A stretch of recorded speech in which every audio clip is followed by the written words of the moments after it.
如果你在聆听时不需要频繁暂停，就能理解大意，那么你的英语积累在日常表达中是完全够用的。我们开始吧。 Cold shoulder. You hear it today when someone ignores you. But the story behind it feels like walking into a dark old room and hearing a voice from a time long gone. This story starts with a door that creaks open and a room full of hungry guests. Back then, a house was a world. A meal was a message. And the food on your plate could tell you how someone felt about you long before their eyes ever did. Picture a cold night in an old English village. Smoke curled out from roofs. Snow pressed down on the dark roads. Inside one warm house, a large table waited for people who had walked far to get there. Travel was slow then, and many visitors came without warning. Some came with good hearts.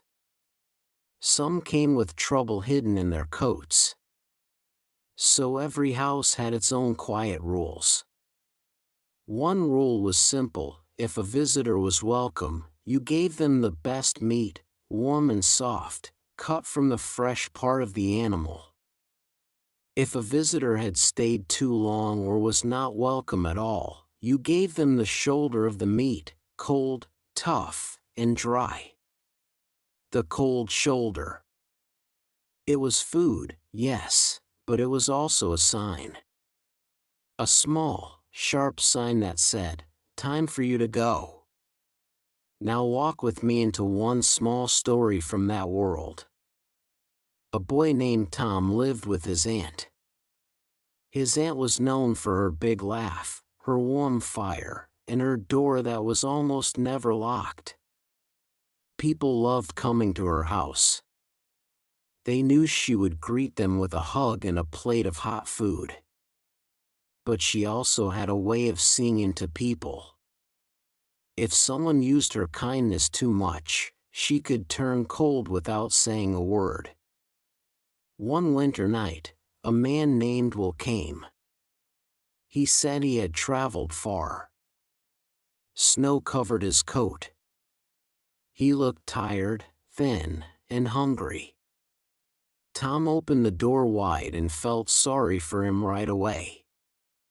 His aunt welcomed the man in. She set a bowl of stew on the table. Will ate fast, thanked her, and asked if he could rest a few days. The aunt nodded. The fire warmed the room. The night grew quiet. But days passed, and Will stayed. Then a week. Then 2. He never helped with chores. He never washed his plate. He never asked if he should move on.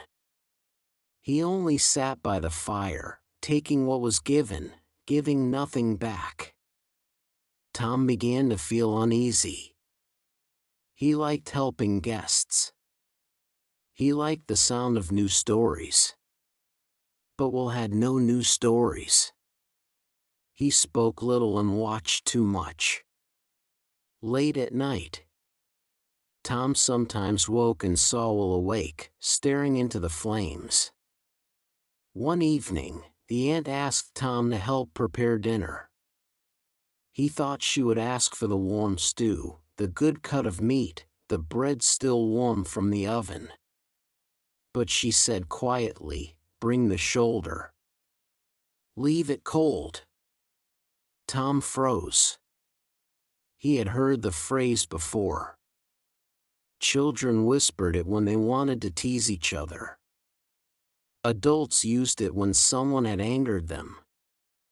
But he had never seen the moment happen for real. The aunt placed the cold meat on a plate and set it in front of Will.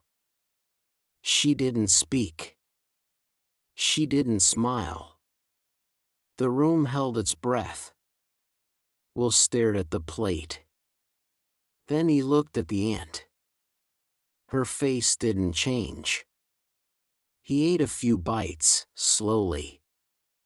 Then he stood up, thanked her, and said he would leave at dawn. No anger. No fight. Just a cold shoulder that spoke louder than any words.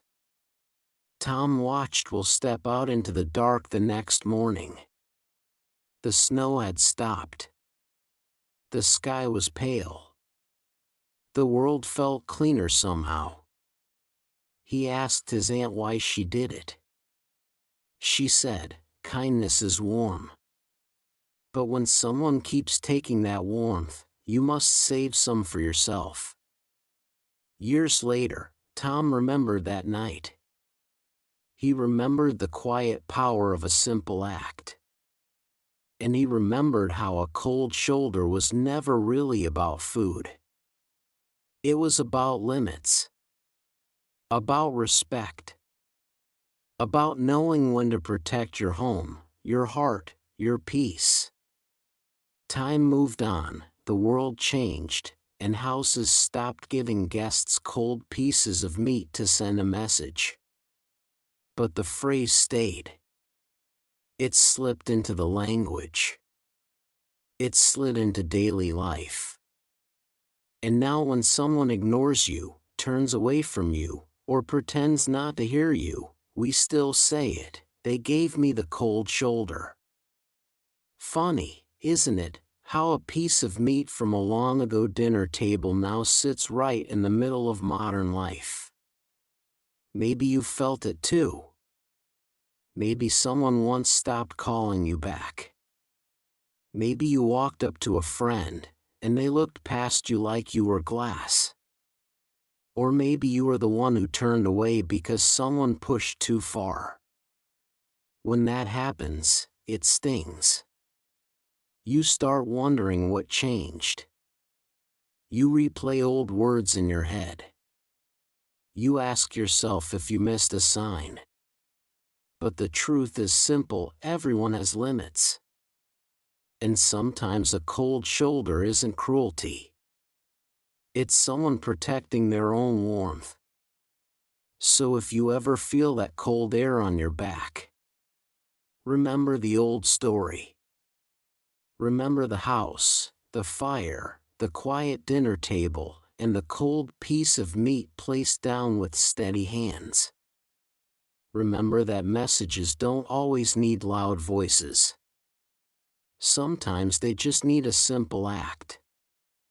And maybe, just maybe, you'll think about your own warmth.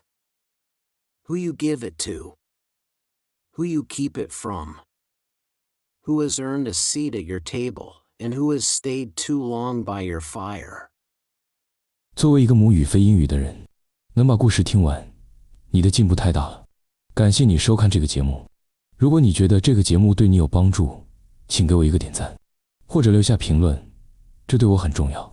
我们下个视频见。